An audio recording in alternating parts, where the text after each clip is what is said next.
बस, लाज वाटते. लाज वाटते मराठी म्हणून जन्मल्याची लाज वाटते. फुटक्या कवडीची किंमत नसलेला मी मराठी माणूस. अख्खे पार ते झंडे लावले ना, ते फाटून आता दांडके झाले. दांडके जे आमच्याच ढुंगणावर वापरले जातात. साला तुम्ही खेकडे, तुम्ही गांडूळ. अरे पण खेकड्यांना आज किंमत आहे, गांडूळ खताला आज मागणी आहे, आणि मराठी माणसाला शब्द किंमत नाही. छे, हे तुमची ऐपत नाही, तो तुमचा घास नाही. तुम्ही डाऊन मार्केट, तुम्ही मीन माइंडेड, मुंबईत प्रॉपर राहण्याची तुमची लायकी नाही. साला मराठी माणूस रोगापेक्षा धसक्यानी मरतो. या धसक्या पोरांनी राडा केलाय.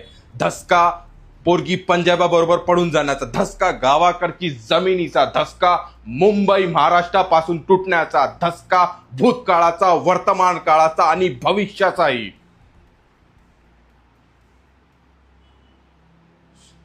शूर आम्ही सरदार, आम्हाला काय कोणाची भीती काय.